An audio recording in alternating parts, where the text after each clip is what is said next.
Hi everyone, I'm Ben, and this is the Board Game Blueprint. This week, we're going to go into a mechanic monologue about real-time games.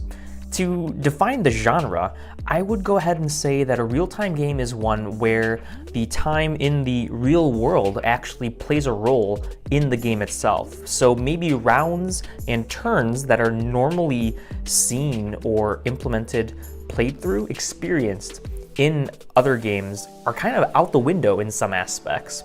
A couple cool examples of real-time games in the published world are Magic Maze and Roll For It, which offer exciting and frantic gameplay. Today, we're going to go ahead and show off a couple examples from the Game Crafter of real-time games and use the mechanic in different ways. Pirate Mutiny is a party game, one that is for a large group of players that uses the real-time in a negotiation phase. Each player, at the beginning of each round, will be dealt a different roll card, and each of these will determine where players can place their different goods, cards from the Pirate Mutiny deck, onto to determine the winners of each round. So imagine that all players were dealt a series of cards. In the negotiation real-time phase, all players will be searching out pairs of cards, I believe in a style similar to Pit, where they will be calling out for, oh, I have a pirate, can someone else give me another pirate to then pair it with? If that's the case, then they will exchange cards. There's no kind of donating, so this extra card, one of the two, will have to go to the player that gave them this pirate, and then the player will place it onto either of the two locations pending their roll. I believe the captain and the captain's mates will have their rolls always face up, so you know for sure that you are trading a card with one of the two that will then be devoted or committed to the captain's cabin, or quarters, if you will. However, for the red faction, or the mutineers, ringleaders, and rebels, they will pose as neutral crew members, as will, well, the rest of the crew, face down, so that no one exactly knows where their goods are going to be placed into. Mutineers can place any pair of cards. We have sundries, we have the pirates as we had seen, and here's a sneak peek at the gunpowder and pistol or weapon cards. Can place any of these into their mutineer's foxhole, I believe, except for the sundry cards. Only the sundry cards by a mutineer, by a rebel or a ringleader, can be placed into the captain's cabin. Once all cards have been traded out, the blue team, the captain and the captain's mate, will have a chance to sort of guess who are the mutineers, at which point every one that's correctly answered will gain the blue team or the blue player a point, which is then recorded on a sheet of paper. For every mutineer, ringleader, or rebel that is not caught or apprehended by the captain's mate, then they will receive a victory point for themselves.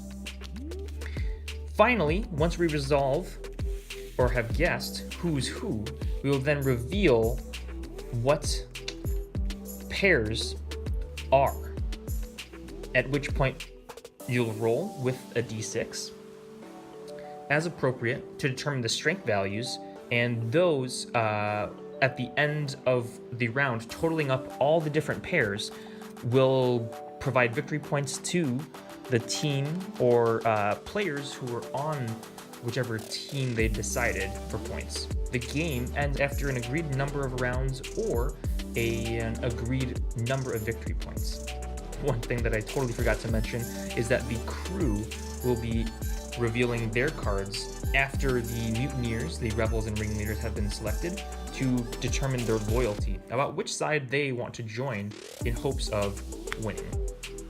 Pirate Mutiny is a unique game in the number of players that it can support at one time, as well as the real-time implementation of the negotiation phase.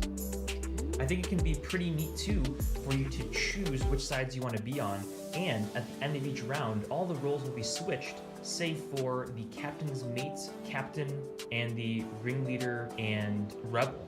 Depending on the results, if the captain's cabin actually has the higher total, the blue team or roles, captain and captain's mate, will stay the same. However, if the mutineer's forecastle actually has the most or higher strength value, then the ringleader and respective rebel will become the new captain and captain's mate in a very thematic way. The real-time game Exemplary does an exemplary job of illustrating what a real-time game is, because that's essentially what is all to this one. At the beginning of the game, all players will be dealt a number of cards, 8 cards, 4 letters, and 4 topics or categories. Then, right before play begins, a topic card will be revealed from the deck and everyone goes. So using the letters that players have in store, they can place one down as fast as they can to beat out all the other players and name off something that starts with the letter related to the category. In this case, I would play D for Daredevil. Now, the category has been removed and there's a letter to go off of for both the active player and all other players, all vying at the same time to extinguish their deck. The first to play all of their cards wins. Birds. D. Dodo. What bird starts with a U, a W, or a Z? Would Zazu work? We'd have to check the rules about what examples are, proper nouns and such, but I think it is okay as long as it's agreed on, again, by the players. We want to have as much fun as we can. Athletes, capitals, weather, Zappening Storm? That one's a bit more of a stretch. But you can see how much fun, or imagine how quickly frantic the game is going to be, and you can actually pick up Exemplary, now known as Motormouth by Hasbro, in your local department store. And here's a quick plug about the real-time game that I've designed called Break It Up a Notch, in which players will be rolling meeples as breakdancers to complete the routines that are given to them.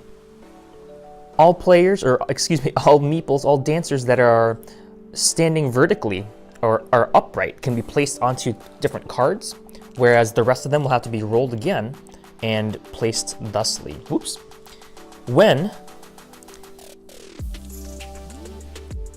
a card is completed, players can place a cube onto the card to indicate so, and pick up those 2 dancers. The real-time aspect comes in with the minute-long sand timer that's included in the game. And so all players are simultaneously racing against the clock to get as many points as they can. After the dance phase comes the rally phase, where players will then be able to draft a new routine into their ensemble to score more points in future rounds. Break It Up a Notch is kind of a mix between the gameplay aspects of Exemplary, which was all real-time, and Pirate Mutiny, which again had a real-time phase countered or balanced with more turn-based actions and phases. Other games that use sand timers that I can think of are Magic Maze, where players are moving around a board and can actually land themselves onto different spaces that will turn the clock or turn the sand timer to its side to stop the clock. Pretty innovative use there. Another couple that are really fun and get the adrenaline flowing are Fuse and Flatline, both designed by Kane Klenko and use a timer app to keep track of when the phases are done.